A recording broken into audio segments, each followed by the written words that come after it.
this is early. He had one tattoo. So you know it's early, right? Yeah. It's early. Exactly. Yeah. And then Brian Setzer, of course, I helped start the Stray Cats, so and I played with them too. So. Okay. And we're rolling. Okay. We're rolling. Thank you, Smutty, for coming. Start with our sponsors. Yeah. Okay. Þeir náttúrulega alltaf í bóði fitnessport. Já. Það bara svolítið. Það okkar menn, alveg frá upphafi. Já, þeir svona rock'n'roll strákar líka, sko. Maður hefur séð Svavari fitnessport í Metallica ból og út úr bæsabæður. Já, það testabústurinn. Já.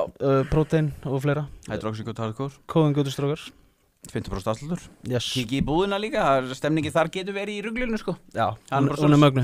Herðu, Rósi BD, það eitthvað sem ég þarf þessa dagana, því svefnum minn svona, hann ekki jafn mikill og ég vildi óska. Hann sveiflukendur. Já. Það svona þarf hann djúpan. Ég þarf hann djúpan þegar ég fer í hann, til þess að ná þessari kvild, sko.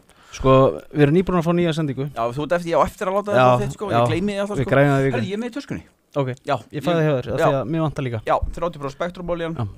Og ef þú ert með lúsmi, þá það mýktinn. Já, vámaður. Það rosalegt mýktinn bara. Psoriasis, eczem, lúsmi, veit ég hvað, bíflugnabit og... Hvað sem þetta bara allt bara í mýktinni. Það líka kóðan Götustrákar. Já, eigadýr. Þeir eru svona, sko, hundar eru kannski ekki þekktir fyrir að vera í poptónlist. Þeir eru rock'n'roll. Rock'n'roll týpur. Það eru rockarar. Þeir vilja geði, það sportsman's pride. Það fóðrið, ægrum felda vörunar. Já, ég heyrði að eigadýr að taka stór stökk bara. Þeir eru að gera það, sko. Þetta að stækka og stækka. Og það 50% afsláttur og frí heimsendingi og verslulegu 10 skall. Akkurat. Það ekki neitt, sko. Nei, gefins. Já, ég meina matakarfa í dag kostar svona 37.000. Já.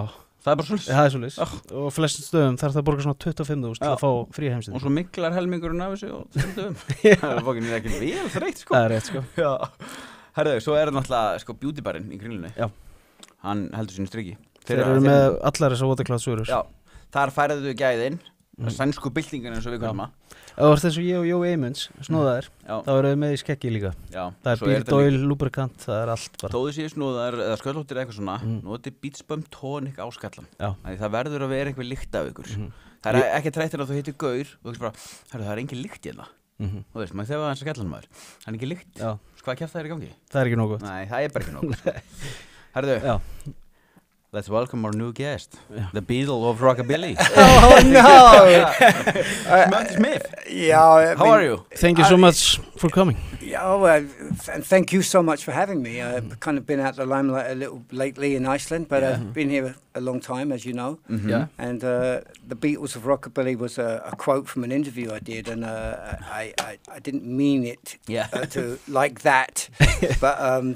We were chased down the streets, and there were always groupies sleeping outside our hotel room and stuff like that. And when I was back in the days, and so I happened to say that, but they actually put it on the cover. Yeah. So then I got all my friends going, "Oh, so you're the Beatles of Rockabilly." They always take the most interesting quote and put it on there. I didn't mean it. I couldn't compare the rockats with the Beatles, of course. That's what the journalists do. They always. Yeah, they took the one quote and said, "Okay, we'll go with the Beatles of Rockabilly," and they stuck me on the cover with the Beatles of Rockabilly. And I had phone calls from my friends going, "So you were the Beatles of Rockabilly?" Yeah, that sells. Yeah. Did you sell as many records as the Beatles? Not quite.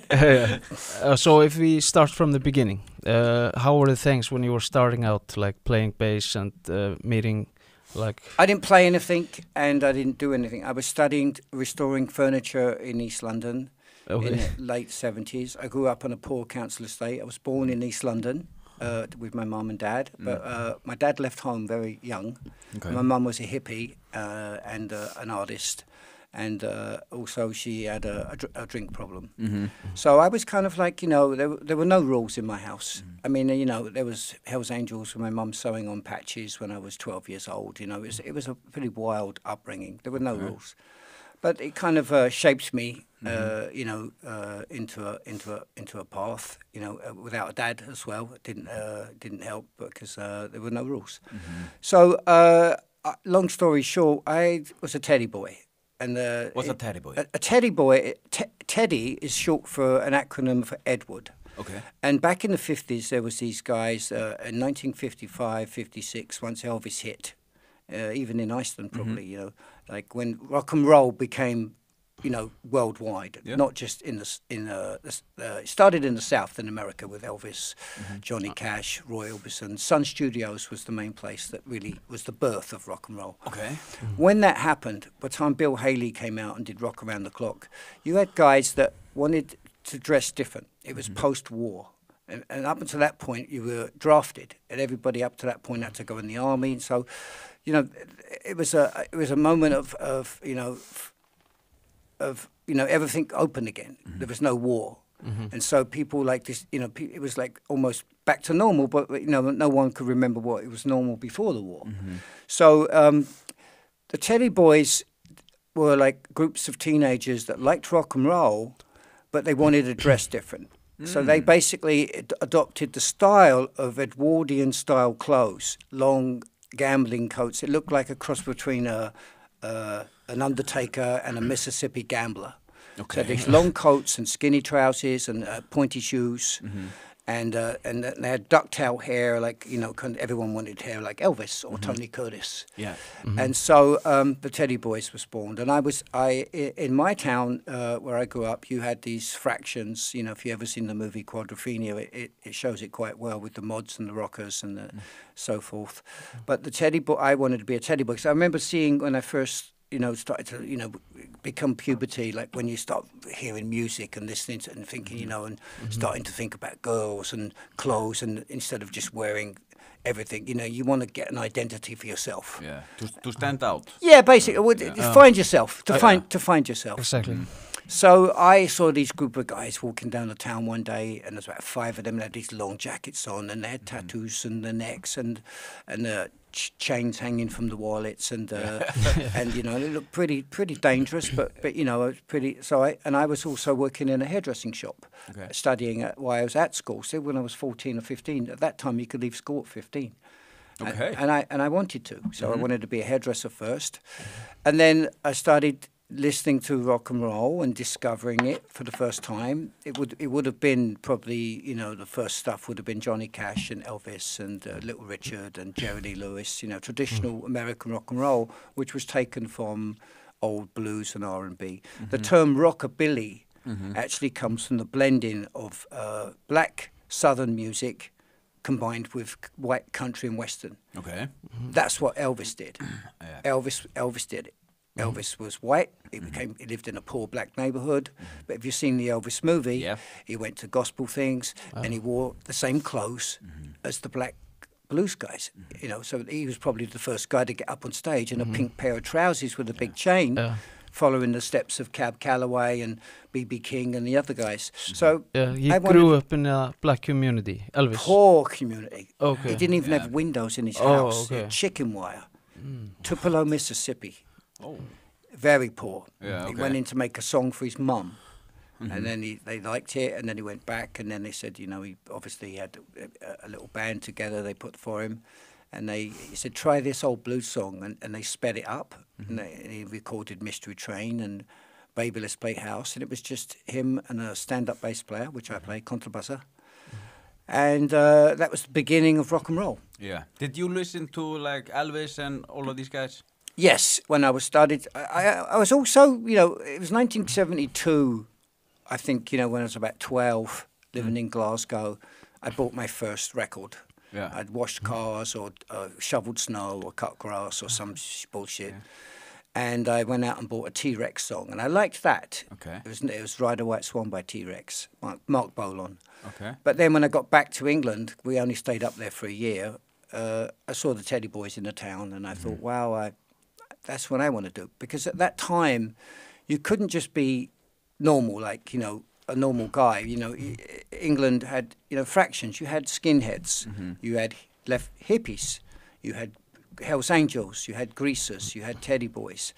But so, you basically, in my school, you had to basically pick one of those categories. Because if you didn't, you were going to get the shit kicked out of you. Okay. But if you joined one of these groups, you had backup. So basically, I was in a gay. It was gay. It was the early sort of back in the days, teddy boys were considered armed and dangerous and gangs, like gangsters, because they fought against other people. Yeah. And then in the 60s, obviously that changed, but by 72 there was still a lot of original teddy boys still around, much older than us. You know, I was probably 14 at the time when I got my first teddy boy, you know, long jacket.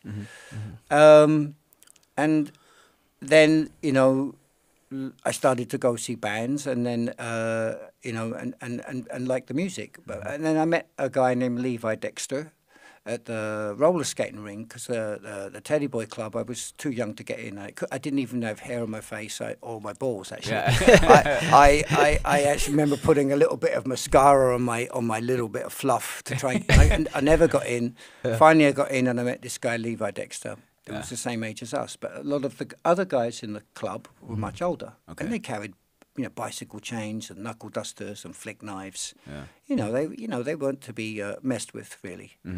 But I still wanted to be one, because I thought, well, I like the look of it. Yeah. It appealed to me. Plus, they liked rock and roll, and I wasn't liking, you know, the glam so much, even though I got back into it. And then, a long story shorter than shorter, is that Levi moved in with me and my mum, and he'd always get up and sing with the local bands would come through town, and he would get up and do one song. So basically, he moved out of my house probably 74, 75, and he'd got up and sang in a big show in London. And then this man dressed in a sharkskin suit with black hair and blue streaks, and it came up to me and said, "Hi, I'm Lee Black Childers. I used to manage David Bowie, Iggy Pop, Martha Hoople, Andy Warhol. You're really good. Do you want to start a band?" Now, he had just got off the Sex Pistols Anarchy in the UK tour with his band, the Heartbreakers, Johnny Thunders, who Duff McKagan and Johnny Depp worship. They used to be called the New York Dolls. They're basically the massive influence on the Sex Pistols and punk rock. And so Levi called me and said, you know, "What are you doing, Smutty?" And I said, "Well, I'm cutting hair, and, you know, I'm still, you know, trying to find out what I'm going to do. And maybe I'm learning how to." Then I started learning how to restore furniture, which paid better money than the hairdressing. And then Levi said, "He wants to meet you." I said, "He wants to meet me?" He said, "Yeah, he was like a Brian Epstein, Simon Cowell. This guy wanted to start a band with my roommate, but there was no band, and Levi could only sing and couldn't play guitar." And he said, "What?" And I said, "Why does he want to meet me?" And he said, "Because he wants to start a band." So he told me where to go and where to be on a certain date. And so I dressed up, and I was a good dancer, and I was out there dancing on the dance floor. And afterwards, this guy came up to me, Lee Black Childers, who was my first manager, and said, "You're really cute. What's your name?" I said, "Smutty." He said, "Wow, tattoos, and you look like a girl, and you have tattoos. You'd be perfect for this band." So I was a bit confused. And he said, "What do you play?" I said, I don't play anything." And he said, "You don't play nothing at all?" "Well, that's okay, because punk had just started. And most of the bands weren't that good players. You know, in the very beginning of punk, maybe the Stranglers, but maybe the other bands, pretty shit, most of them. You know. So he said, "What do you want to play, darling?" And I said, he was very gay, kind of a cross between Truman Capote and Betty Davis, basically, but a nice man. And I said, "I don't know, what's the difference?" He said, "Well, Levi's going to sing, and we already have a guitar player named Eddie Dibbles that he'd found in another club. So now we had Levi and Eddie Dibbles, or Dibs as we called him. And he said, "What's left is bass or drums." And I said, "I don't know." He said, "Well, what's going to get me more girls? How will I shag more girls?" And he said, "Oh, good question. Okay, so if you're in the back, you're playing drums, you hold the band down and you keep the beat, and you'll still get girls. If you play the big bass, you could be up front a little bit, dance around with Levi, and you probably might get more girls." So he said, "What's he going to be?" I said, "Bass." So did you start?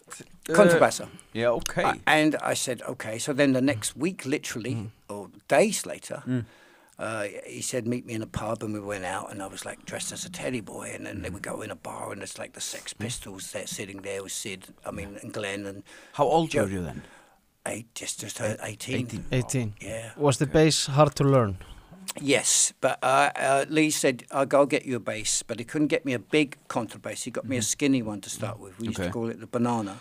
So we went down to the area in London called Denmark Street, where all the guitar shops were. It was like, all the music shops. And he said, just pick one out, but we'll get you a better one, but you just get one to start with because you have a show in 6 weeks. Yeah, okay. And I said, I can't play anything. I've never played anything in my whole life. How can we have a show? He said, you're playing the Royal College of Art with Steel Pulse. And your gig after that is a sold-out show with Susie and the Banshees, and Adam and the Ants are going to open for you. And you never played contrabass before? No. Really? So it started out like that? Yeah, then he said, Billy Raff, the bass player in the Heartbreakers, was a very good rock and roll bass player. I had an old motorbike with a sidecar, and I told my mum I was going to move out for a little bit and move in with Lee, which she didn't like. I don't know if it was because he was gay or because he was hanging out with punks, who knows. It was quite a bit from London, where I was living in Essex. Okay. And he said, go over to Billy and get some lessons. So I took my bass over there, and they were all, quite a bit into drugs. And this was all like fresh and new and kind of scary for me. But I liked Levi, and I thought, why not? You don't get always chances in life, and sometimes I think you just got to jump on it. Yeah. So Billy said, this is the E string, the A string, the D string, and the G string. So I painted the names of the notes with nail polish on the bass. Okay. With pink nail polish, so I could see them. He said, all you need to learn, Smutty, is boom, boom, boom, boom, boom, boom, boom, boom, boom, boom, boom, boom. Then you've learnt rockabilly. Because then you can change it into this string, to these strings, to these strings. So I had like 2 or 3 lessons. And first gig came up, and we had 10 songs. And I learned about 5 of them. Okay. So I said to Lee, I can't play the gig. He said, Smutty, darling, you're playing the show. I said, yeah, but I only know about 5 of the songs. He said, that's fine. He said, when you get to the 5th song and you don't know the others, Levi will just go over and turn your bass amp off and you just dance around. Okay. So I said, just dance around with nothing coming out of the amp. He said, yeah, it's fine. No one will even know. They're going to be looking at Levi and you. They're not going to know it's plugged in. So that's what happened. Okay. Was it stressful at your first show? Yes and no. I mean, I think doing that first gig was kind of an eye-opener for me. And maybe, if Lee hadn't found me, I might still be hairdressing or restoring furniture.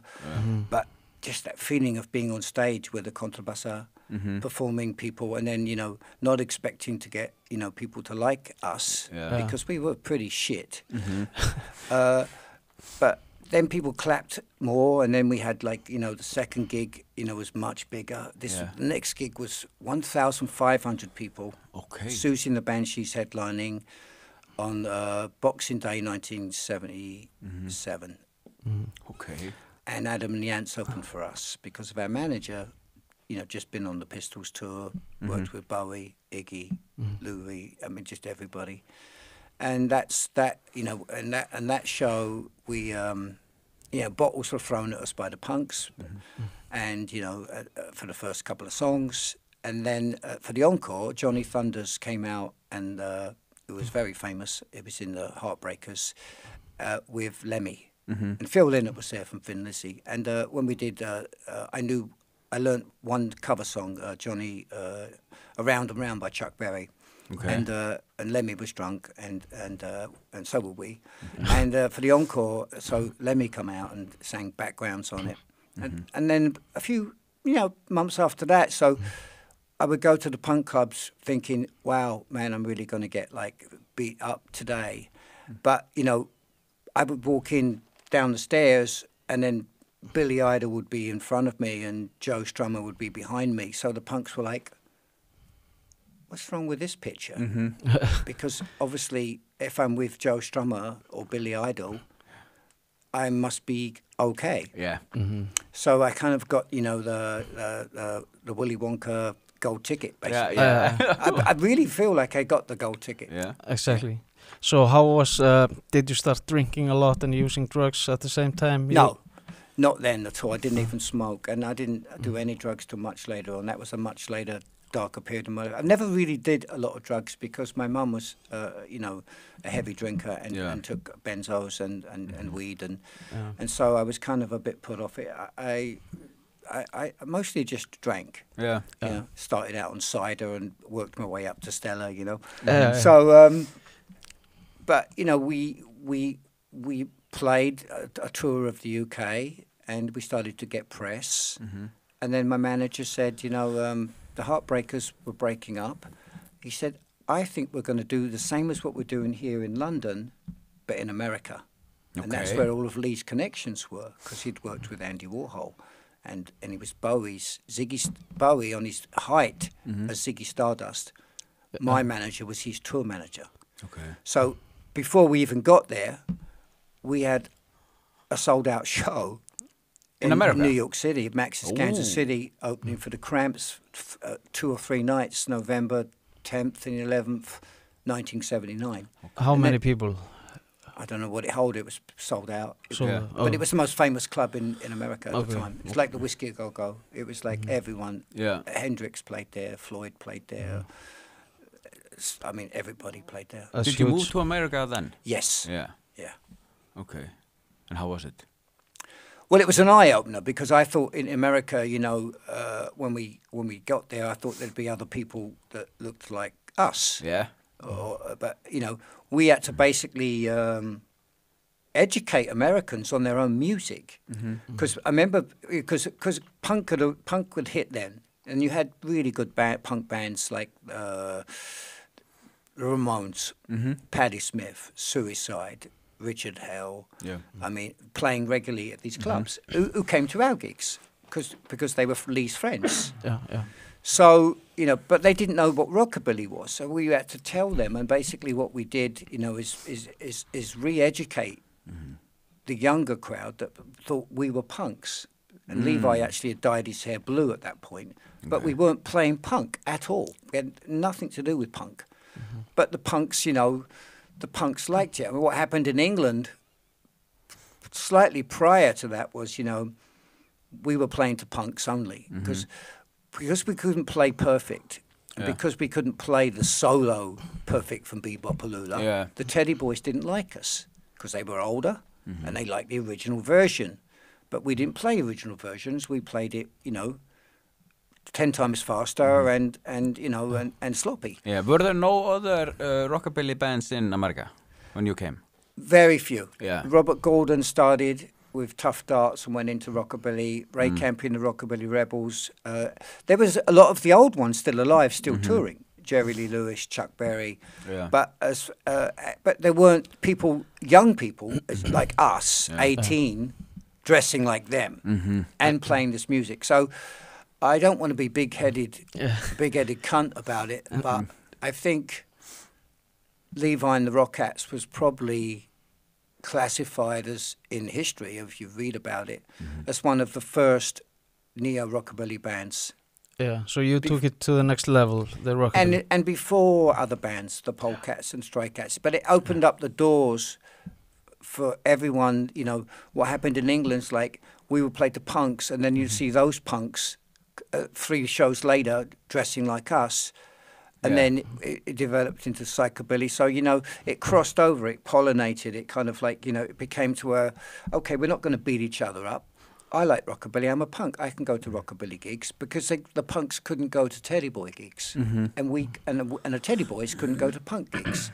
Okay. It'd be like if you were a long-haired goth and you went to an all-skinhead show. Okay. You know, you'd be like forbidden. Yeah, well, it wasn't forbidden, but you know, in England at that time, it could have been potentially dangerous. America wasn't like that. Okay. They were just the Americans looked at us as being like weird. They liked a lot of it. The English accent went a lot away. I had no problem getting laid. My wife is watching this. That's a plus. So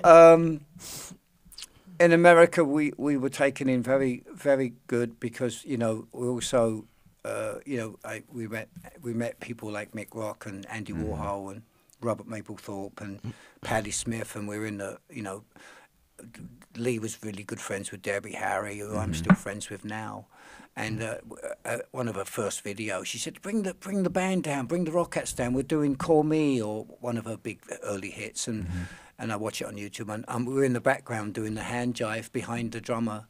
And that was early days. And then a lot of those bands like Blondie and Pretenders, Ramones, Talking Heads, Clash, you know, started to like rockabilly and offer us opening slots. So it happened very quickly. By the time we got to LA, the word was out. Yeah. So before we got to LA and played the Whiskey A Go, it was sold out. And this is like the most famous club in California. Yeah. The Whiskey's been going back to the 60s when the Doors played. And it was everyone was dressed rockabilly. Yeah. So did you just move completely to USA? What's that? Did you just move completely over to America? Yes. How long were you in America? From 1978 to 2004.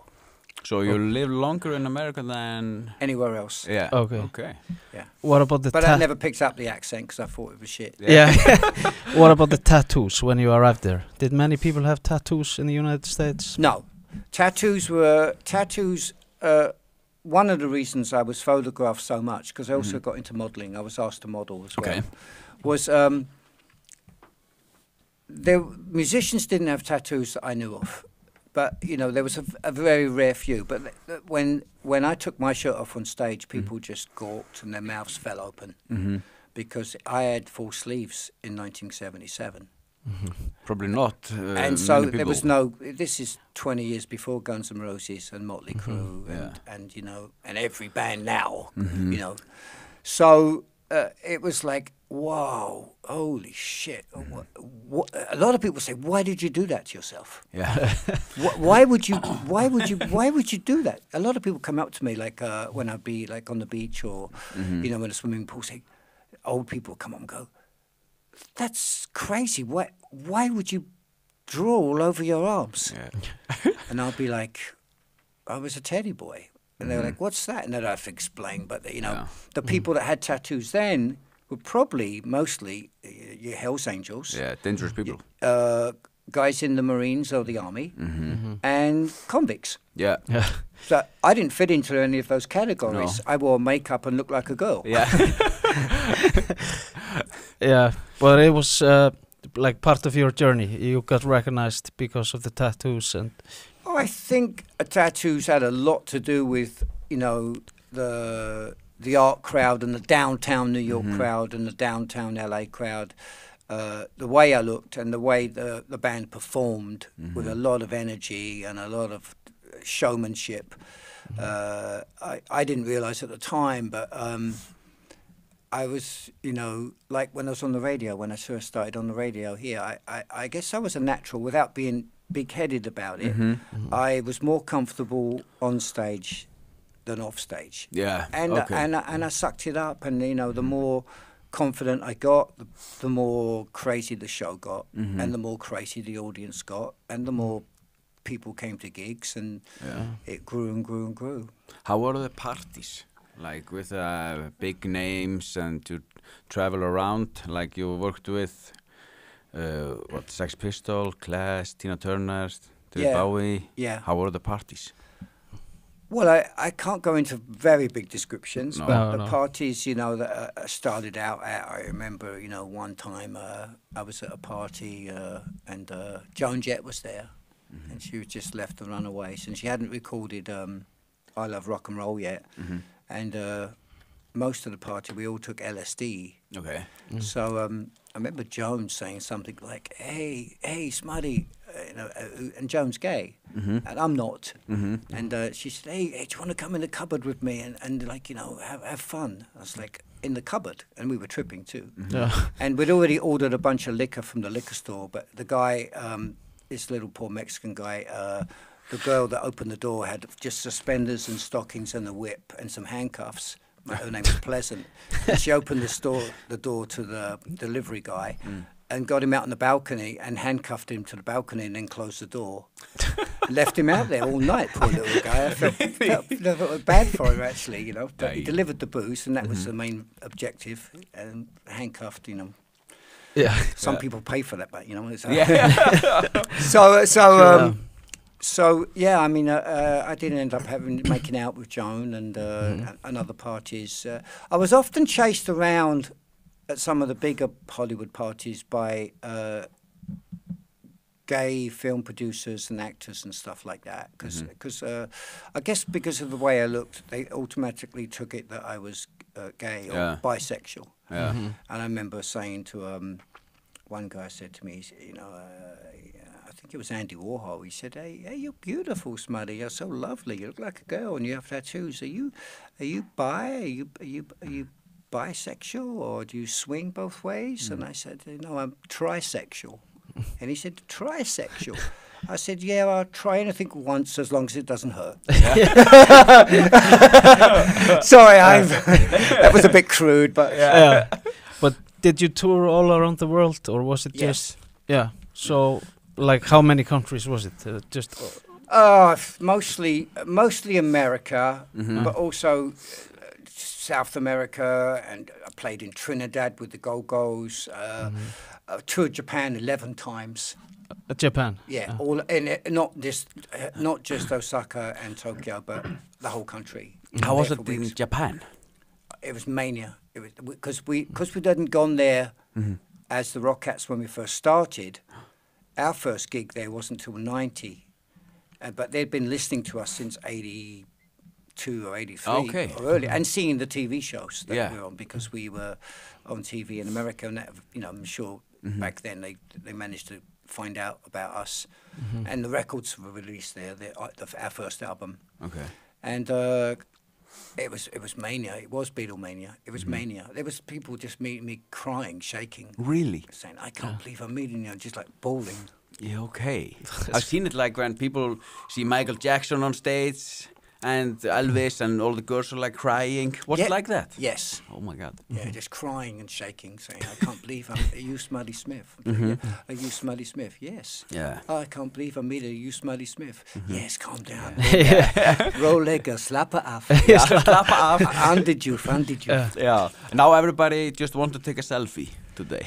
Yeah, I don't go downtown much. I mean, the last time I went downtown was to see my best friend Minos with Krimi, and actually when I first came to Iceland, it was Krimi that took me under his wing. Okay. I walked into Bar 11 about 18 years ago. Why did you come to Iceland? I came because I fell in love with an Icelandic girl in London. Okay. Named Katarina Rosa Stefánsdóttir. And I went to this bar that I normally go to. I visited it. She was hard to get. Yeah, okay. But she was with a bunch of guys, and I could tell she had a bit of an accent, and she was, drinking a pint of Stella with about 6 guys, and they had like 10 empty glasses on the bar, and she was having a drinking competition with these tattooed guys, and rolling a cigarette with one hand and drinking with the other and laughing. And I thought, and she had, black hair, and she was a bit goth, and I thought, wow, she's really pretty. And I was single. I just got divorced prior. And I chased her down, and she wasn't interested. I went back to America, and I came back again, and I chased her down again, and she agreed to meet me. Okay. And then she lived on in Camden Town, and she knew Amy Winehouse, and Blake used to come round her house, and Amy used to do her hair, parties and stuff like that. And I thought, wow, she's really cool. And her dad got something similar to Alzheimer's, and she said, and I was losing my apartment in London, and I was working, and I'd never been to Iceland. Okay. But I also love nature, and I'm a fly fisherman, professional. I could be a guide, but I'm not. But I fly fish last night. I fly fish every day. Okay. Before work or after work. Really? Every day, yeah. Almost every day in the summer, unless it's skeeter weather. Yeah, skeeter. Yeah. Neo skeeter. Yeah. Rock rigging.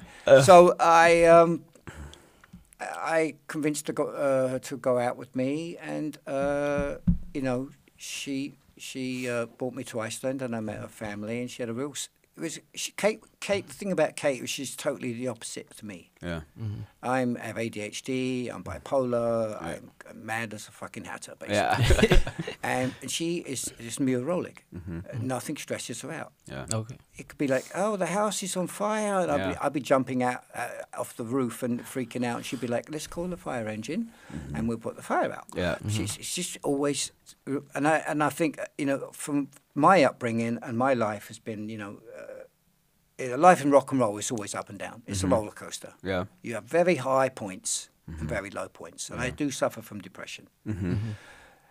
And she said, why don't you want to try live in Iceland and blah blah blah, and then we were dating for a while, and then she got pregnant. Yeah, okay. And I already had a daughter in America with my ex, who unfortunately died a few years ago of cancer. Oh, I'm sorry. But then Kate, I tried to convince to move to Seattle. And we tried it there for a little bit because I wasn't ready to leave America and permanently move back to London. Yeah. And then I had this really nice flat in London, and she said, well, my dad's getting pretty bad, and I want to go back to Iceland. We had to have the baby, to at least have the baby in Iceland, so our mum could be there at the Landsbitler. And it was a very difficult birth, and so I was obviously here for that and decided to stay. Okay. Although we did move back to England with Vincent. Vincent's 16 now, so when he was about less than 1, we went back to England to try it again outside London in a cheap place, but it was in a real shitty neighbourhood. Yeah. And I said, let's give Iceland a go. So we came and stayed with a sister, and started, getting, painting jobs and just, but it took me a while to, try and get back into music. Yeah. I did have my bass, but Crummy was in Bar 11, and he recognised me. And I remember he came over. He had black hair at the time. I guess it was after Minus. Yeah. And said, "Hey, do I know you? You're a rockabilly guy?" I said, "Yeah." He said, "You're not Smutty Smiff from the Rockats." I thought, "Wow, this is the first time in Iceland somebody actually knows who I am, and I haven't done anything." And so we became best friends then. Okay. And actually, I remember Crummy, like people coming up to us, like because I looked different, and I had a huge quiff then. I was like up here, like. Okay. And Crummy like, "Hey, we're talking. Can't you see Crummy? Can't you see we're talking here? Fara, Fara, no. I'm like, this guy's obviously somebody in Iceland. Yeah. And so then, I guess about a bit after that, he introduced me to a band that we were putting together with Daniel August called Ayrshire. And I played briefly in Ayrshire, and then I started my own rockabilly band in Iceland. Okay. We've got, I think, 400,000 views on YouTube. Ooh, called the 59ers. And I actually opened a rockabilly store in Iceland. Really? In 2006-07 on Krefiskata called Wildcat. And half of it was hairdressers, so I went back to cutting hair and sold American vintage clothes. But then this thing called the crapper happened. Yeah. So it took a big crap on my store, basically. Yeah. So how was it to change like your lifestyle in America and come to Iceland, like a small country? Drastic. Yeah. There's more people in Camden Market on a Saturday than there is in Iceland. Did you not like it in the beginning? No, I wouldn't say I didn't like it because I like nature and I love the beauty of Iceland. Yeah. But obviously, what I did miss was being in the limelight, hanging out with the old friends from the Clash, or the bands I used to party with in London. When I went out, because I didn't know anyone in Iceland or speak Icelandic. Yeah. I liked the culture. I liked the fact that it was very liberal, and it had fishing everywhere and the cleanest water and the purest air. And I thought, wow, maybe it's and the baby. Yeah. And so I think with a combination of the cost of living in London, going to Iceland and taking a break from London, I could still go over there and visit and play. The Rockats still played. I still played 30,000 people in Vegas when I was living in Iceland. Okay. You know, just 7-8 years ago. Okay. Rockats played with Little Richard's last ever live show. Okay. 30,000 people. That's huge. As Viva Las Vegas. It was. We did it 2 or 3 times. Yeah, okay. Yeah. And you also got your bass retrieved when you lived in Iceland, like few years ago. Yeah, What that was story. That story. We did a show in New York in it must have been 82 or 83, and our roadie was a hippie stoner, and we always knew he was, but he was a little bit like, we didn't know if he did more drugs than just weed or not, but he was a good roadie.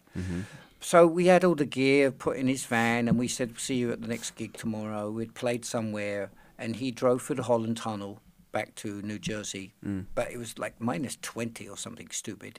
And there was a little coffee shop, pulsa stand, like pulsa and coffee. It was 2 in the morning, there was nobody around. This is his story. He parked the van outside. He went in, buy pulsa coffee, turned around, van gone. And we said to him, what the fuck? He left the keys in it, left the van running. Oh. This is in Jersey City, 1980 something. Not the best place to leave a van running. It's not Iceland, that's for sure. Yeah. So our gear was stolen. Johnny Thunders organised the benefit. And then I guess a couple of years ago, I got a Facebook message from some guy, Steve, I forgot his name. He was a fan of my music, and said, Smutty, did you ever have a black bass with pink letters with your in Blaker of your name on it? And I said, yeah, it got stolen. He said it's in a pawn shop window in New Jersey. Really? And I said, no, it can't be. And he went and took a picture of it. And I said, that's my fucking bass. And he said, I said it was stolen 39 years ago. Shit. So I just thought, I'll get the pawn shop number and call the guy. Yeah. What the fuck? Like, worth a shot. I know it's mine. Yeah. So I remember calling the guy, Juan or whatever his name was, can't remember. You know, he was a bit cold on the phone. He said, how can I help you? I said, have you got a stand-up bass in the window? He said, yeah, it's not for sale. I said, it's not for sale. He said, no, I got it a long, long time ago. It's not for sale. I said, well, do you know the name Smutty Smiff or the Rockats? He said, oh, yeah, I've heard of you guys. I said, that's my bass. And he said, well, how can you prove it? How do you know it's your bass? I said, well, my fucking name's on it in big pink letters. Can you read English? And one thing led to another, and I said, look, it's my bass, I want it back. And he wanted $4,000 for keeping it this long. Yeah. I said, it was stolen. I said, I said to him, when did and where did you get the bass? He said, I got it in 1981. Yeah, it's a parking lot in New Jersey. We used to go trade guitars. And, this guy came up with a van, and he said, hey, you want to swap it for a Fender Jazz, this stand-up bass?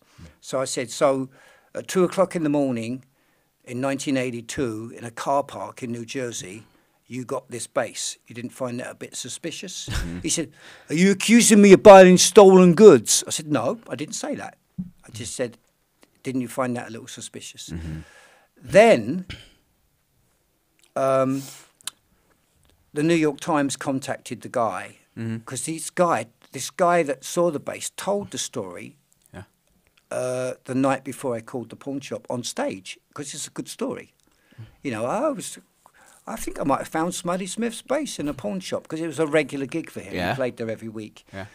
And then a New York Times reporter happened to be in the audience, a crime reporter. Okay. So the New York Times crime reporter called me and goes, can I speak to Smutty Smiff?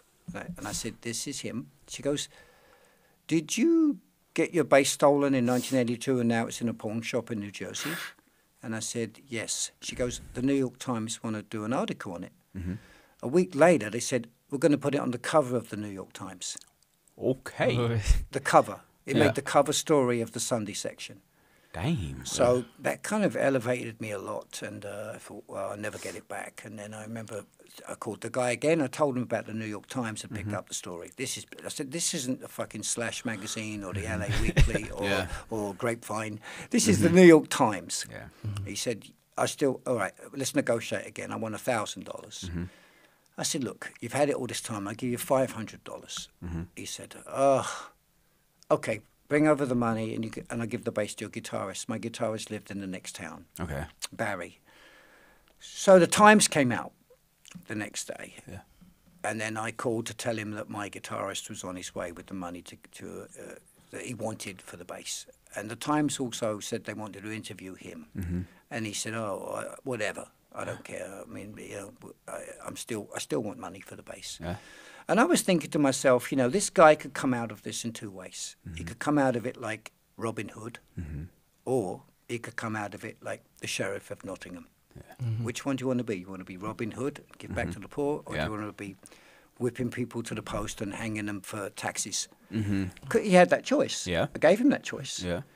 So after the story came out, he got 200 phone calls and people trying to break his windows and threatening to kill him. Really? Oh. Okay. So by the time my guitarist got there with the money, he just said, take the fucking bass, take the bass, take the bass. Okay. And I'm so sorry, Smutty. And he called me back. And so then the Times followed up the story. And then I get an email from my singer. He said, the band U2 is trying to get hold of you, Smutty. Because I was friends with them. And my ex-girlfriend's best friend was their manager in America, and I'd partied with them, and I knew their manager in London. Okay. Long story. He took me on the road with him for a while, just as a mate in the Joshua Tree. I'd known him for years.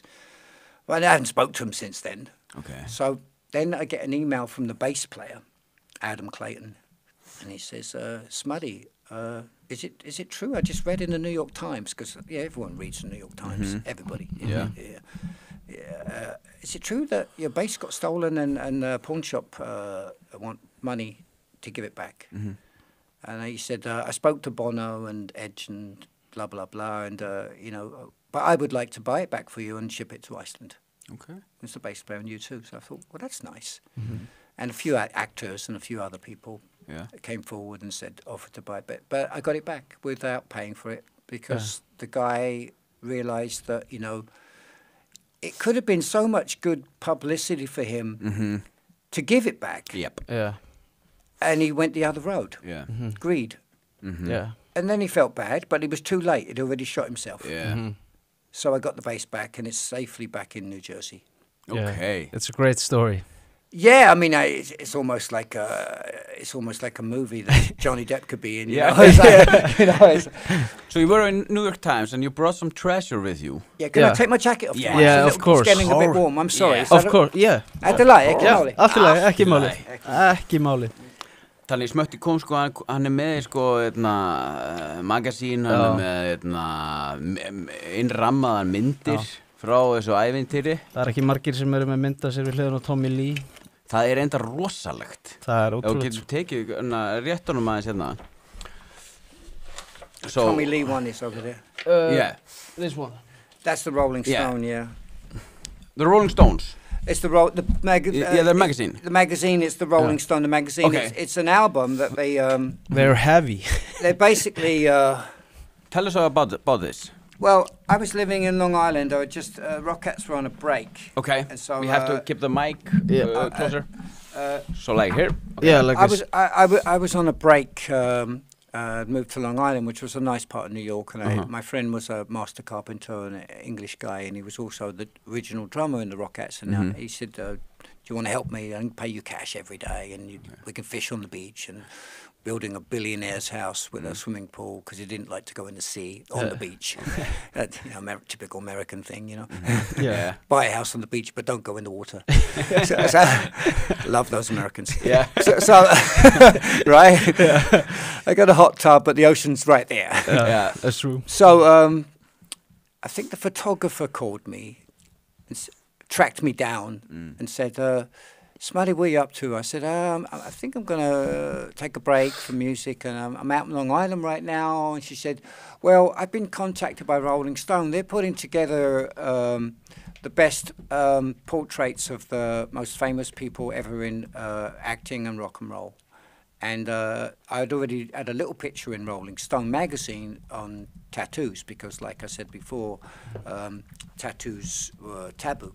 I couldn't even go into swimming pools in Japan. Okay. You're banned. because it's Yakuza. You can't go in because the only people in... Yeah, because you have tattoos. You can't go in swimming pools in Japan, public pools with tattoos, not allowed. Because of the mafia. You're scared of children. Which is I love. So Rolling Stone contacted me and then said, we found this, the picture that we used in the little bit, a picture for the tattoo thing we did on you a while back. We've put together an album of portraits of we consider the most historical pictures taken in rock and roll, and we would like to feature you in it, but we can't. We can have a colour print from the photographer, but there's no money. Okay. So I said, "Oh, fuck off." No, so I didn't say that. I said, "Yeah, of course, absolutely." So yeah, so basically, I don't know where your camera is. This is right here. This one. This is Rolling Stone, the portraits, and then you had this is right around the time where you might have had bands like Motley Crue, '83. I don't know when Motley Crue started. Yeah, but when these bands started, but basically, I ended up with this. Okay.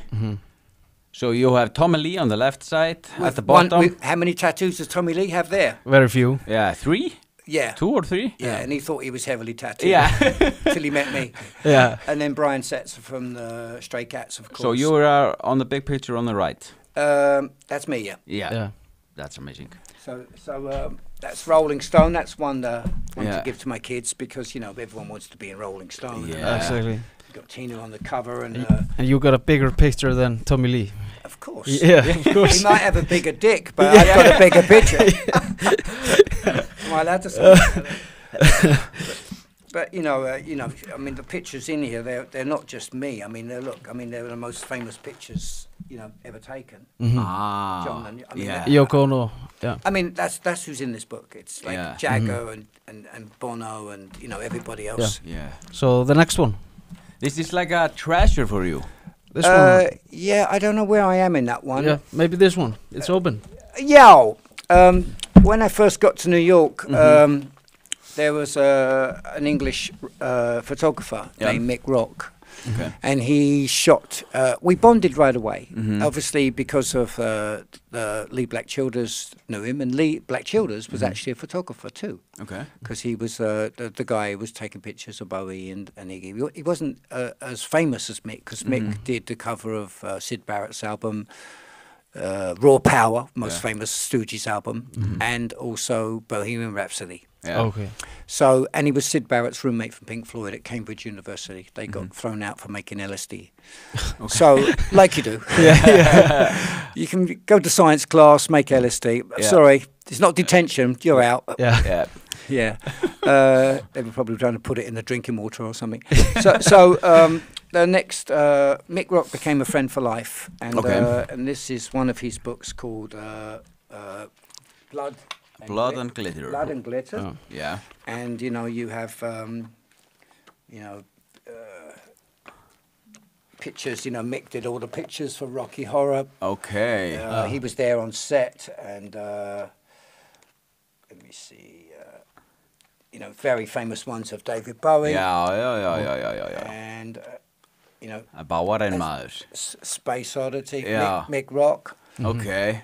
So then Mick called me one day and said, I have to do a Christmas card, quick, I have to do a Christmas card for this big store uptown. They want a Christmas card, and Iggy's out of town and Bowie's out of town, and said, Smutty, would you do it?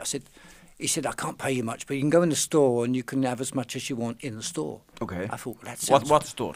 It's called Fiorucci. Okay. Today it would be close to, I don't know, New Yorker or it was a bit more trendy than that. Yeah, it was like hip and expensive. Okay. Basically shit that I couldn't afford. Yeah. And Mick said it has to be a Christmas card, but I want to give it kind of a Bowie edge. Okay. Because obviously he was famous for that. So he said, if my wife Paddy does the makeup, and can she spray your hair silver, and we do you as a rockabilly Father Christmas. So I said, that sounds fun. So we basically we ended up with this. Yeah. Yeah, it's a great picture. It's cool. But you can see the Bowie influence in the beat. Yeah, absolutely. Yeah. The grey hair, where does that come from? Well, that was snow. It's supposed to be frosty. It's supposed to be like Christmas. a Christmas elf or something. Okay. Awesome. Yeah. And so that's cool. You want the next one? Or I don't know where I am in that one. No. I was on the cover of that one over there. Yeah, let's take that one. Yeah. There you go. After the New York Times, actually, it kind of rose my status because it went viral. Yeah. And then, then I got to interview Adam Clayton on my radio show because of it. And I was back with my old lawyer in New York who was, Madonna's lawyer. And he even called me and offered to buy it back. Okay. Yeah. The store called me and said, there's a guy in here, this Jewish guy. He won't give his name. He wants to buy the bass and send it to you. And I thought, then he's going to call me and say he wants $10,000. Yeah. So I thought, no fucking way, So basically, I said, I'm not going to let that happen unless you give me his name. He said, I can't give his name, I can give you his phone number. So I called him and I said, hello. And he said, who's this? I said, it's Smutty Smiff. Smutty, it's Paul Schindler, your lawyer. I was going to buy you the bass. What the hell, man? I didn't want you to know. It was going to be a gift. You daft idiot. I said, oh, Paul, it's so nice of you. And then, now he's my lawyer again. Okay. He's the biggest music lawyer in New York. Yeah. And so he's been helping me with other things, with the art stuff that I'm doing. Yeah. But anyway, that got me this cover. Last year in England, this was in every newsstand, in every music store, and every bookshop. Yeah. In Scotland, Ireland. And there does it come from? We were the Beatles of rockabilly. Well, that's the thing. I did say it. Yeah. Maybe I shouldn't have said it, but maybe I should. Ah, you should. The band. Like I said back in the days. We got chased around, and then so that we did I thought it was just going to be a one page article, and it ended up being like most of the magazine. Okay. And some of it, they even cool. They even shot it. Even have a picture of me. It goes into me actually living in Iceland. You can see the big Vikings. Yeah. Hallgrímskirkja, yeah. They even put that in it, so that was kind of nice. Okay. It's a big article, like 7 pages. 7 pages. 7 pages, yeah. Okay. Yeah. I want to ask you a couple of questions. Yeah. Which I wrote down. Ekki máli. At your peak at the rockabilly career, how was like your normal day? What did you do? Well, I think when you're on the road at the peak of my rockabilly career, there's nothing really normal about it. I mean, normally it depends what you're doing. Yeah. I mean, if you're on tour, it's exhausting, and you're in, you're either in a van, a bus, or a Winnebago, or a car, depending on how much money the gigs are. But the first tour, we all laid side by side in a Ford Country-Squire station wagon, farting and smelling next to each other, sharing hotel rooms. Normally, it would be on a tour. It would be like 3 days on, 1 day off, 5 days on, 2 days off. Okay. We toured constantly in America. I think one year we played 200 live shows. Okay. In 1 year. Yeah, the whole country. Was it exhausting?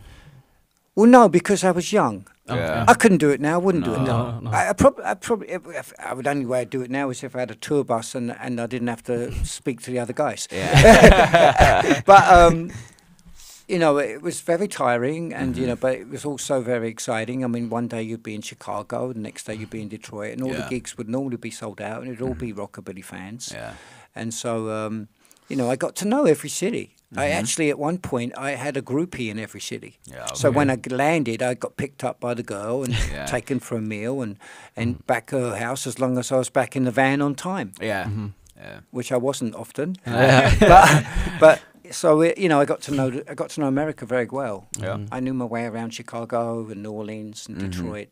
Yeah. We'd play many places. I even opened for Kiss once. Okay, that's Smutty, what is the most interesting person you've ever met? God, that's a really hard question. I'd have to really think. Yeah, you got a lot of people over there. I think it's probably a tie between Andy Warhol and Bob Dylan. Yeah. I toured with Bob Dylan with another band after the Rockats. I gave rockabilly a break, and I have a band called the Javelinas, and we were opening a show in Hollywood, and I've got the album here somewhere. Yeah. This is a band of us. Now Tim Scott McConnell, center guy here. Okay. Was in the Rockats. Okay. So years later, you know, he'd been signed and he'd had a few hits and here and there, and we became friends again, and we decided, you know, he wasn't doing rockabilly anymore, and I wanted to try something different. This was 1989, 88, 89. And we played a show in Hollywood at the Roxy, and we were in the dressing room, we're going on in like 5 minutes, and I always get nervous before I go on, still do. And I either go and have a piss or just to get my nerves up. And I came back to the dressing room, and the guys go, hey, it was Charlie, the drummer, and Tim said, hey, Smutty, you just missed Bob Dylan. And I said, what do you mean I just missed Bob Dylan? They said, he was just in the dressing room, and he actually asked where you were. And I said, fuck off. Bob Dylan in the dressing room. But I said, so we went out and started, you know, playing the first song, and I was like, it wasn't a massive club. It was just a nice club, great sound. And I was looking around for someone that could be or resembled Bob Dylan. And then right at the back in the corner, I see a guy with a French beret on and Ray Charles blind glasses and a cape. And I thought, I wonder if that's Bob Dylan, because he kind of doesn't look like anyone else here. And turns out he was. And it was Bob Dylan. And then we were managed by my wife at the time, Alice, and Bob Dylan's manager called us because his son had come to our early gigs in an Irish pub. We didn't want to get a record deal. All these guys in the Javelinas had enough. We'd had enough of the music industry. We just decided to put a band together that we liked, play what we wanted in an Irish pub for free every Tuesday. That kind of grew because of all the people I knew. So, like, you know, one night we had Sean Lennon, Billy Idol, and the Cult, and Blondie were there. Word kind of got out pretty fast. Because it's about the size of Dylan. And then so people would get up and jam, like the Bowie's band, Tin Machine, and, you know, the Cult were there. And we didn't want a record deal. I mean, record companies started coming, of course. And he started to write something that was like a hint of rockabilly, but more based on folk music of Woody Guthrie, Johnny Cash, and Bob Dylan. He played acoustic guitar and harmonica. And then I remember, it was only $2 to get in. I remember some labels coming to the front of the line saying, oh, I'm Virgin Records, let us in. And we'd be like, it's $2. You mean I have to pay? Yeah. It's going towards the band. Oh, okay. That happened a lot. Then one day a label came, Elektra Records, Carol Childs, that was, I think, dating Bob. But Bob's son, we used to sneak in the back door. Jacob, he was in the Wallflowers. He must have told his dad. Obviously, he told his dad because he was a big fan of us and our songs.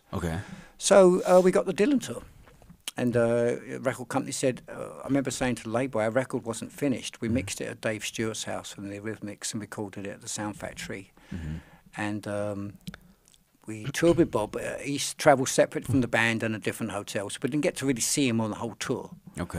And at the end of the tour, Carol said, Bob's having a birthday party in the Colony in Malibu. Would you guys like to come? And we thought we'd better buy him something.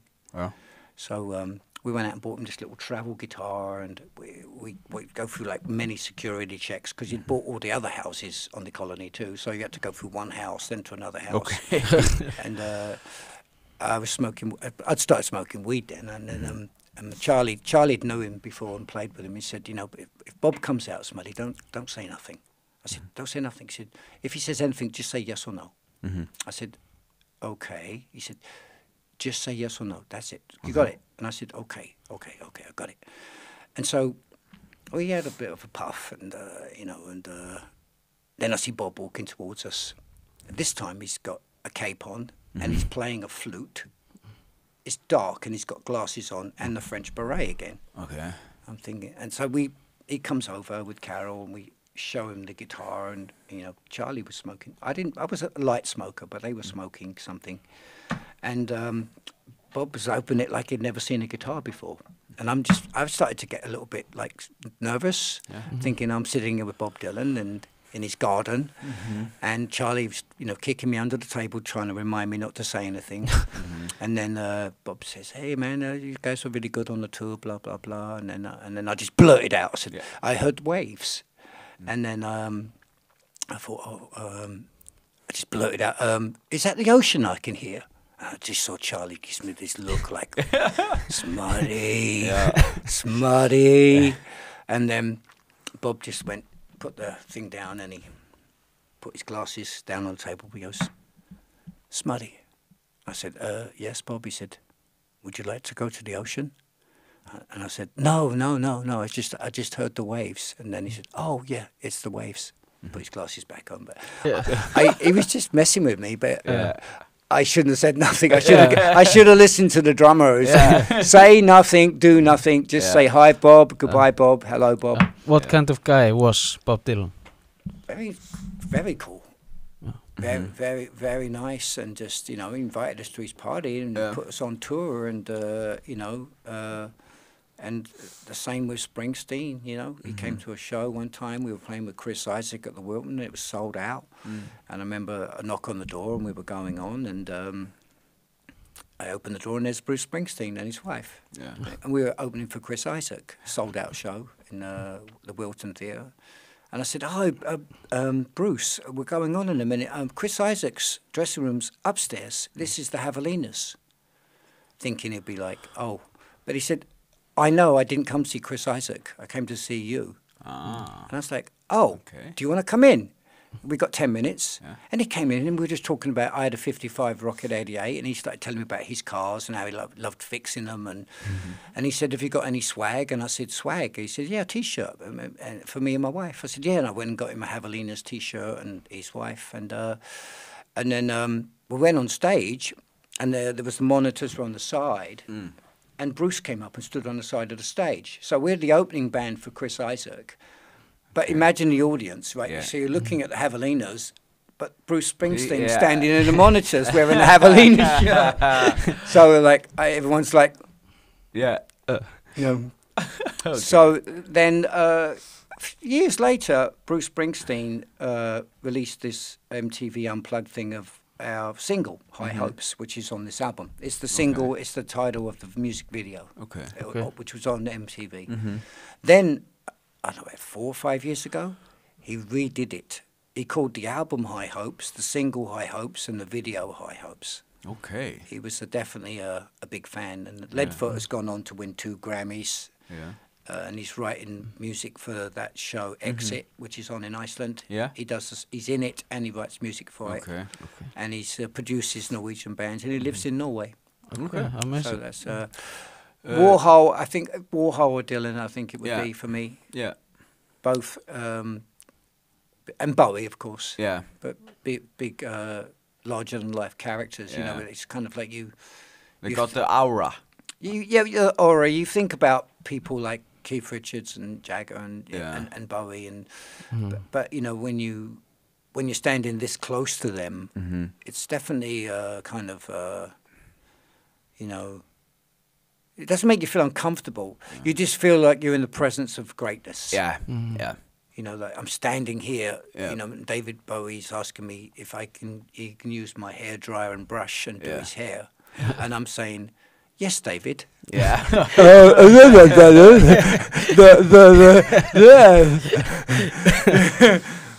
So kind of starstruck. Yeah, I think so. What is the hardest thing you ever had to go through? You lived quite the life. I was running nightclubs in the 80s, and I started to get depressed about a lot of things, about having no dad and my mum. My mum finally got sober, and then I had to get clean and sober from alcohol, and so I went to a place that the Rolling Stones had used, because I knew a friend of a friend of a friend, and it was a ranch in the middle of nowhere, and I went there. Okay. And then in 2006... Like a rehab? Yeah. Yeah. Wasn't open to the public. Okay. Invite only. Yeah. Okay. Yeah, in the middle of nowhere. What kind of rehab is that? Like, what do you do? You like work on a farm. Yeah. And you cook for the Indian that I lived there with, and you fed camels and llamas and horses, and completely got sober. I was there for 3.5 months. Yeah, okay. That's when I left there, I started javelinas, because I'd got all my self back. Yeah. Before the javelinas, when the rockats kind of broke up, or took a break anyway. We never really broke up. We still make records, but we took a break, and then I came back to LA in 90 after rehab, and hadn't drunk for 4 or 5 months. Started that band, the Javelinas. That and but the hardest thing for me, I guess, was that. And then in 2016, I was producing a play in LA with spoken word, and I had HBO and Netflix and all the big companies down there to see it. We had a proper film crew. My friend was Julia Roberts, his producer, so he helped me, and we got a theatre. But it was very, very stressful and a lot. But what happened was I snapped, and I didn't know at the time, but I changed my medication in Iceland for depression, and they said try this. But in 1 in 10,000 cases, it has the opposite effect of you not wanting to kill yourself. Okay. So I was that one. Okay. So I can talk about it now without crying, but it was I basically lost the plot completely. I was put in a mental institution in Seattle for 3 months, and I had to leave Kate and the boys, and then I was transferred to a mental institution in England for a year. Yeah, okay. But I was an outpatient in England, but in America it was like one flew over the cuckoo's nest. I was just locked down and put on lithium and about 20 anti-schizophrenic drugs, and they diagnosed me as manic bipolar disorder 1 and 2. Okay. See, when I was in the band touring and playing and being so active, I wasn't aware that I had actually mental health problems. I just thought I was nuts, but not actually nuts. And it wasn't until when everything stopped and you have children, and I settled down and I got back into it, and I had much more time to be responsible and get a job, and I have 2 children here and an Icelandic wife here, that getting then it surfaced, and that's what the psychiatrist said. They said, you've always had this, but you've never really addressed it. But now I'm not pretty much on anything. Okay. I hardly drink. Occasionally, I haven't drank anything for a while now. And I work at the homeless shelter downtown, as you know. And I fly fish, and I go swimming, and I do steams, and I'm kind of a very spiritual person. I'm Buddhist, and I chant every day. You're a Buddhist? Yeah. Okay. It's a different type of Buddhism. It's not Namyo Rengekyo. It's slightly different. It's a cross between Shinto and Canon. Okay. Did it help your mental health, the Buddhism? Absolutely. I'd probably be dead. Okay. Yeah. Do you know in what way it helped you? It helped me focus on the here and now, and not predict the future or the past, and live in the moment. Because if you can do that, you're not worried about the mortgage and the bills that you can't pay next month, and you're not worried about what happened to you as a child, because you're in the present moment. And that's the type of the group that I'm in.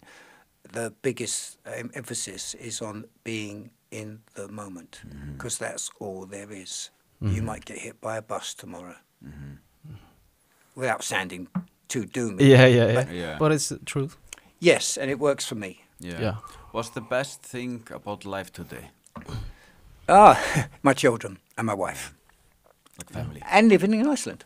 Yeah. I've grown to, I call it home. Yeah. Okay. I wouldn't call England home, and I wouldn't want to move back there. Maybe later on, maybe, down the road, a long time from now. Yeah. But, I love nature. I've got 2 beautiful boys here. I have a beautiful daughter in America. And, apart from it being a very expensive country, I bought a 4-bedroom house with my wife 2 years ago in a nice neighborhood world class, and Yeah. and I love my job because I think I relate to the clients maybe more than some of the guys that work there. Yeah. Because I'd grown up around this and seen it and done it, and so I try to treat everybody the same way I want to be treated, and that seems to be working for me there. Yeah. I'm very. I feel as if I've got a lot of respect there because I know, because when situations do come up, that there's a lot of people there that are not working that have got my back. Yeah. Yeah. Exactly. That's amazing. And you also worked in the radio in Iceland? Yes. For how many? 14 years? Fimchan. 15 hours? Yeah, 15 hours. Okay. Yeah. How did that come up? Did you... I knew Frosty, I guess, was introduced to from Krummi, and I went there to the radio one day to see him about something I can't remember. It was back in the old days when they were in the Fretterblau building on Miklablau, and next he was in a little dark room with no windows, underground. Yeah. And there was an emergency, and Frosty said that whoever it was coming in couldn't come in. It might have been Omar Uva. I can't remember, or Mauni, or one of the early guys. There was, wasn't too many guys on Exie back then. And they said, "Would you, I know you speak English and you're learning Icelandic, which I do speak Icelandic, but it's, I can understand more than I can say. But I couldn't do a radio show in Icelandic. So I said, I can only do it in English." He said, "That doesn't matter. As long as you play the Pixies playlist and you can slip in a couple of rockabilly songs. It's just to be yourself." Yeah. I remember I just started out like I am now. I just started talking a bunch of shit and saying stuff and then playing and going, and the next song is The Clash, London Calling, 1, 2, 3, 4, bum, bum. And I just remember Frosty looking through the window with his mouth open. And then he came to me after and goes, "Smutty, have you ever done radio before? Ever?" I said, "No." He said, "Oh my God." He said, "Smutty, you meant to do this." I said, "Meant to do what?" He said, you told jokes, you were just captivating, and anyone tuning in would have just stayed listening. Yeah. Do you want to DJ here like once a week? I'll give you like your own rockabilly show. So the first couple of years the show was primarily rockabilly, blues, and a bit of this, a bit of that, and then as it went on, I broadened it, and then it became worldwide. People were listening to me all over America, and I was on Facebook Live streaming it because I found out how to stream it live to Facebook and Instagram and everywhere. Yeah. So people were calling me from Cape Town saying, "Can you play The Clash?" So while I was on air, I'd normally be speaking to about 100 or 200 people towards the end of the show that were tuning in. Yeah, okay. And those are the only ones that were writing on the page. I don't know how many more people were listening to it. Yeah, of course. Yeah. And so it just came to an end. I mean, I think the station got bought by Vodafone, and then new bosses, and then more new bosses, and Frosty left, and Mauni left, and everybody left, and then some person at the station, wasn't Omar, said, who is this guy Smutty? Because his show is like a bit mayhem, a little bit chaotic. It sounds like he's been drinking. He really swears a lot. And they said, "Yeah, that's Smutty." Yeah. But they didn't like it. Right. So it was probably a sign. And also after 14 years, I probably thought, I in my beliefs, I'm quite firm that, there's no such thing as coincidences. I think that everything happens for a reason. Yeah. And I think if one door closes, another one opens. And you just got to remember that. I agree. Right? Yeah, I agree. No question. Right? Yeah. Hard times, one door closes, another one opens. Yeah, a better one opens. Sometimes, yeah. Kanski. Hver veit. So, what was the biggest concert you think you ever played? Do you remember? Yes, David Bowie's Serious Moonlight Tour, Let's Dance Tour. Okay. Yeah, we got a call from our manager, Tommy Mottola, that was running Sony Records and discovered Mariah Carey. And he said the other band, Berlin, had cancelled an hour ago, and they need a band now. And he knew Bowie's managers, obviously. Tommy Mottola was a huge manager in America. Yeah. And he said, "Would you guys want to open for David Bowie at a football stadium?" We were like, "Oh, no." And we said, "What month, when?" He said, "Today." Oh. Okay. Yes, so imagine it. Yeah. So basically ran to the rehearsals, grabbed their clothes, drove down to Philadelphia and played Hershey Park Stadium with David Bowie. Okay. Wow. Took about 60,000. Same day? Same day. Dang. Took about 60,000. About 60,000, I think. Something Wow. like that. That's crazy. Yeah. Damn. And we opened for Kiss's return with Kiss as well. Okay. They came, we shared a rehearsal space and they were next door. And I think we were playing away in 1980, early days, and then the door opened and somebody came in and sat down, and we thought, couldn't even see who it was. It was when we had a bit of money coming behind us, and then we stopped the song, and as we peered down, it was Gene Simmons, wearing a kimono, and we were like, "Hey, Gene," because Jerry, our drummer, knew him. And at the end of the song, he did like this slow hand clap. He goes, I love rockabilly. Hey, you guys, Kiss is doing a comeback gig. You're going to be playing the Palladium, just a small venue before Madison Square Garden. You guys want to open for us? And we were like, Kiss Army, Kiss. Yeah. I remember opening for Kiss, and the first 5 songs you couldn't hear anything but, Kiss, Kiss, Kiss, Kiss, Kiss, Kiss. Yeah. And you also opened up for The Clash. We did the most famous gigs with The Clash that they ever did. Yeah. We were friends with The Clash, obviously, from before. But they did 2 weeks. Joe didn't want to play Madison Square Garden because he was a working class guy, and he had strong beliefs about the rich and the poor and ticket prices and Ticketmaster. He didn't want to have nothing to do with it. And they booked in Times Square a gay Puerto Rican disco called Bonds, which was a big place. But it was in Times Square, which was actually quite rough then, in New York. And they said, do you want to play a couple of shows? And we ended up playing 3 shows. Then they said, do you want to play another one in Boston? So we played the Bonds casino gigs with The Clash. Okay. Yeah, that's amazing. Yeah. So I think we're pretty good. Yeah. We're good? Yeah. Okay. I think so. 80 minutes Yeah. of rockabilly. Okay, fantastic. Yeah. And Smitty, we just would like to thank you very much for thank coming. It was an honor listening to you. Herru, við þökkum bara Smutty kærlega fyrir komuna. Já, þetta var erfitt að taka upp þátt svona á ensku, maður stamar og svona. Það smá skrítið. Já, maður líka með alvöru hreiminn á móti manni, sko. Já, það skiptir mestu máli hvað hann að segja. Það bara svoleiðis, öllum saman með okkur í dag. Já. Það bara svoleiðis. Herru, takk kærlega fyrir okkur. Takk fyrir guys, takk fyrir, and thank you so much. Thank you.